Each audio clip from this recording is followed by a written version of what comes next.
Hi, Balaji. How are you? Good. How are you, Kathy? Great. Well, for everyone tuning in, I'd like first to thank Balaji for agreeing to do this webinar or podcast with me. When we heard your price target for Bitcoin in the next 90 days, $1 million, I said, what? Positive on Bitcoin as well. But your forecast was in the context, apparently, and we'll get into this, of sort of the hyperinflation associated with fiat currencies. And our optimism is more a function of fears of deflation and counterparty risk. And both of those should accrue to Bitcoin's benefit. Bitcoin as an insurance policy, a flight to safety against confiscation of wealth. 안녕하세요. 조조나라입니다. 지금 보시는 건 캐시 우드, ARK Invest의 CEO와 그리고 발라지. 많은 분들이 발라지를 생각하면은 발라지가 비트코인이 10억을 넘어서겠다라고 했어요. 그래서 많은 분들이 진짜 6월달까지 비트코인이 10억이 되는지 안 되는지 지켜보시는 분들도 많을 거예요. 그래서 캐시 우드가 내가 처음에 너가 그렇게 내기를 했을 때 정말 뭐라고 하면서 깜짝 놀랐다. 그래서 나는 그 너의 의견이 너무 궁금해서 이렇게 인터뷰를 신청하게 됐는데 인터뷰에 응해줘서 너무 고맙다. 이 둘의 인터뷰는 약 1시간 20분 가량이 진행이 되어 있고요. 중요한 포인트만 말을 하자면 이 화폐 유통 속도를 보면은 지금 우리가 경제에 대해서 많은 걸 배울 수 있다라고 언급을 했어요. 지금 이 그래프를 보시면 지금 발러시리 오브 머니라 그러는데 이 화폐 유통 속도가 계속 다운되어 가는 걸 볼 수 있어요. 지금 이게 1960년대부터 지금 2024년까지를 표기한 그래프인데 이게 1995년 최고점을 찍었다가 그 이후로 계속해서 내려오고 있다라고 했어요. 이때 닷컴 버블을 언급을 했고 닷컴 버블 이래로 계속해서 정말 빠른 속도로 내려오고 있다라고 했어요. 이 뜻은 어떤 거냐? 이 화폐 유통성은 경제활동의 전반적인 이 수준에 영향을 미치기 때문에 거시학, 경제학에서 중요한 지표로 사용이 되고 있어요. 돈이 자주 바뀌고 거래가 쉬워지므로 돈의 빠른 순환은 이 경제가 조금 나아지고 있다, 괜찮다라는 걸 뜻하고요. 또 반면에 돈이 쉬고 있다, 돈이 잘 움직이지 않는다라는 뜻은 이 경제가 경기 침체를 앞두고 있다라는 그런 뜻으로 해석이 되기도 합니다. 그래서 이 화폐의 유통 속도가 그만큼 중요하다라는 거죠. 지금 현 상황에서는 왜 돈의 속도가 이렇게 느려지지? 라고 생각하시는 분들이 있는데 그 뜻은 지금 현재 일어나고 있는 은행 사태 그리고 높은 인플레이션 이 연준에서 계속해서 돈을 프린트하고 있고 투자자들이 정말 돈을 어디에 투자할지 모를 때 그럴 때 일어나는 상황이다 라고 했죠. 그래서 캐시 우드 같은 경우는 여러 번 언급을 했었어요. 투자자들이 돈을 어디에 투자할지 모른다. 그리고 그런 기간이 길어지면은 경기 침체가 올 수도 있다라고 했죠. 그래서 이러한 화폐 유통 속도가 굉장히 이 거시경제학을 읽는데 큰 중요한 지표가 된다라고 언급을 한 거죠. 그리고 이 발라지 같은 경우는 이 그래프를 보여주면서 연준에서 나온 리포트를 보여주면서 지금 현 상황을 봐라. 지금 이 텍스 그리고 혜택 프로그램이 엄청나게 코로나가 터지고 나서 높아졌어요. 근데 이게 역으로 반응하고 있다라고 언급을 했어요. 그리고 또한 인플레이션 비율 또한 정말 크게 이렇게 올라간 걸 볼 수 있다라고 했어요. 캐시 우드가 계속해서 말하고 있는 거 지금 이렇게까지 금리 인상이 빨리 된 적이 이제껏 한 번도 없었다라고 했어요. 아니 한두 번도 아니고 1년 사이에 20번이나 임금 인상을 했다는 것은 정말 이 연준이 너무 무모하다라고 표현을 했죠. 지금 현재 연준 그리고 이 규제하는 사람들은 너무 모른다라고 언급을 한번 했어요. 그래서 이 발라지는 계속해서 이렇게 언급했죠. 지금 연준 같은 경우는 돈을 얼마든지 프린트하고 또 금리 인상을 자기 멋대로 이렇게 해도 되는데 하지만 비트코인은 그렇게 하지 못할 것이다 라고 언급을 했어요. 그리고 이번에 뱅크 사태로 인해서 정말 자기가 주변에서 볼 수 있었던 것은 내가 정말 인디안 사업가들을 굉장히 많이 아는데 이런 인디안 사업가들이 미국 은행보다 자국의 은행을 믿는 경우는 내 평생 처음 봤다라고 했어요. 그래서 이 뜻은 정말 엄청난 의미가 있다라고 언급을 했어요. 내가 이 인디안 사학가들을 미국에서 봤는데 미국 은행을 믿지 못하고 있다. 그리고 이 모든 투자자들이 지금 이 은행 사태로 인해서 정말 안전한 곳에 돈을 놔두려고 노력한다라고 했어요. Flight to safety라고 했어요. 그러니까 안전한 자산을 찾으려고 계속 많은 투자자들이 보고 있다라는 거죠. 그래서 이런 은행 사태로 인해서 이 케이스 우드 같은 경우는 정말 더 많은 사람들이 지금 계속해서 찾고 있다. 더 안전하게 자기 자산을 보호하는 곳을. 그래서 그게 아마 비트코인이 될 것이다 라고 이 발라지와 케이스 우드가 둘이 동시에 의견을 모은 거죠. 정말 이 경제 상황이 어려운 걸 다 안다. 하지만 이걸 누굴 블레임을 하려면, 누구를 비판을 하려면 연준을 하라. 걔네는 정말 일을 못하고 있다라고 강력하게 비난을 했어요. 지금 이렇게 화폐의 유통 속도가 이 정도로 떨어진 적은 한 번도 없었어요. 그런데 이 사태가 벌어진 건 아무래도 이 연준이 정말 일을 못하고 있다라는 거죠. 이런 경기 시그널 같은 것도 잘 읽지 못하면서 계속 금리만 인상하고 있고 또 더 최악은 이제 5월 달에 있는 연준 금리를 인상을 할지 안 할지 이렇게 고민을 하고 있는데 지금 흐름세를 보니까 다시 한번 0.25%도 할 수 있을 것 같다라고 케이스 우드가 말을 했어요. 그래서 지금 다음 5월 달에 있는 연준 미팅에서 금리 인상을 한 번 더 하게 된다면 정말 이것은 최악의 상황으로 갈 수도 있다라는 거죠. 지금 오펙에서 오일을 자른 지 얼마 되지 않아서 또 한 번 금리 인상을 한다. 인플레이션을 잡기 위해서 금리 인상을 함으로써 또 많은 은행들이 부담을 더 가지게 되죠. 하지만 은행이 다시 한번 망가지는 모습을 한 번 더 보여준다면 크립토, 특히 비트코인, 이더리움 특정하게 이득을 보지 않을까라는 생각이 들어요. 그래서 지금 비트코인 여러 코인들이 주춤하고 있지만 이것은 지금 살짝 상을 보고 있다라고 생각이 돼요. 지금 SEC, 미국 정부에서 굉장히 크게 공격을 하고 있죠. 계속해서 공격을 하니까 이 코인베이스 같은 경우도 진짜 못 살겠다. 이것들 우리 보고 어떻게 해야 된다. 이건 되고 이건 안 된다. 확실한 가이드라인을 주지 않고 지금 무조건 우리를 갖다가 못 살게 구니까 이렇게 계속해서 하다가는 우리는 미국에서 사업을 하지 못하겠다. 나오겠다라고 경고까지 했었어요.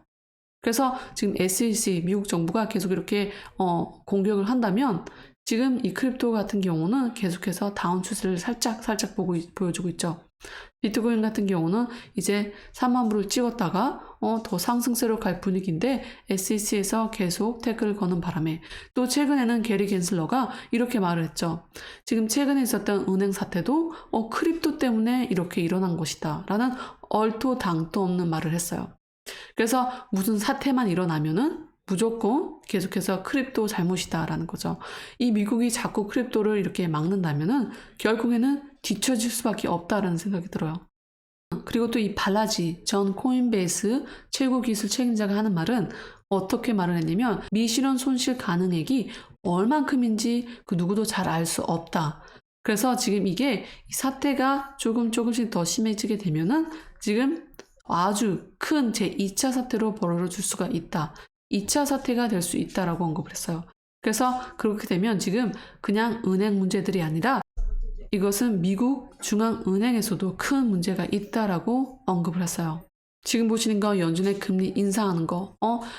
한 번도 이렇게 빠른 속도로 금리 인상을 이렇게 많이 한 적은 없다. 20번이 넘는 금리 인상을 했다. 진짜 이것은 너무 무책임하다라는 거죠.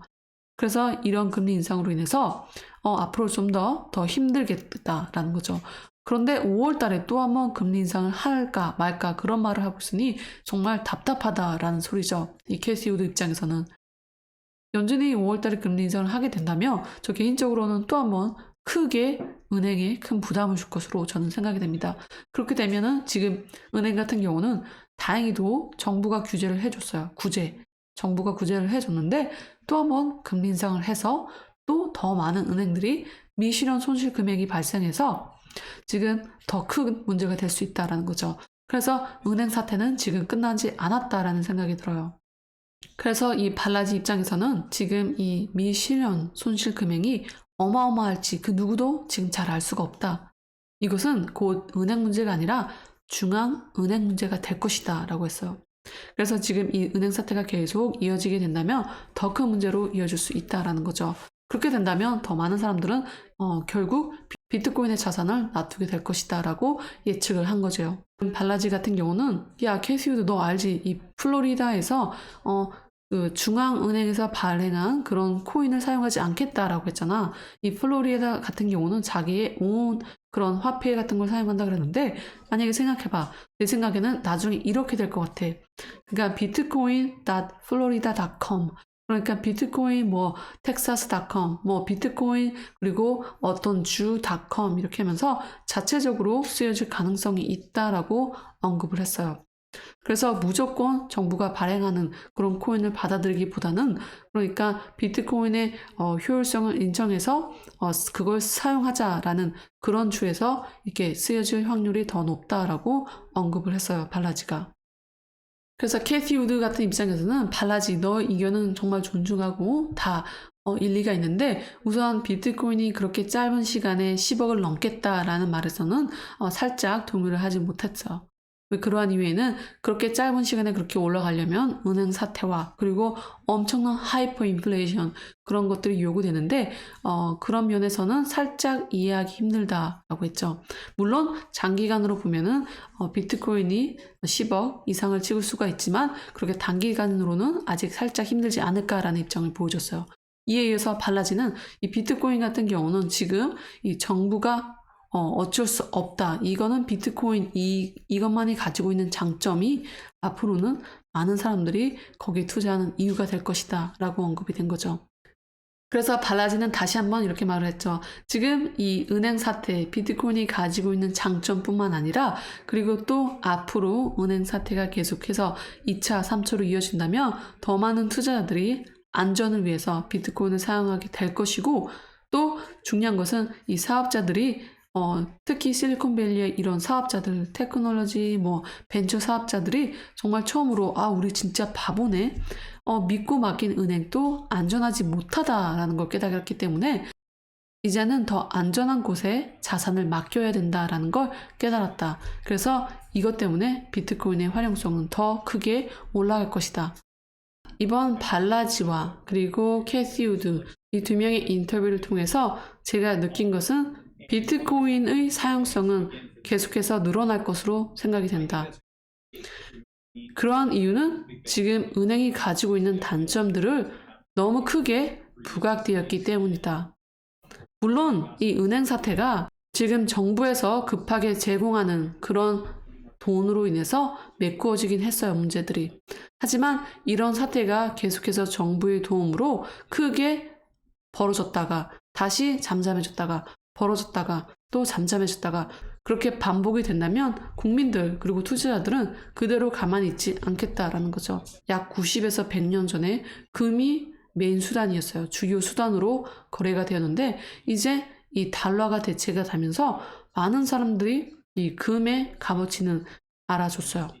하지만 지금 인터넷의 금의 값어치는 그게 비트코인이라는 거죠.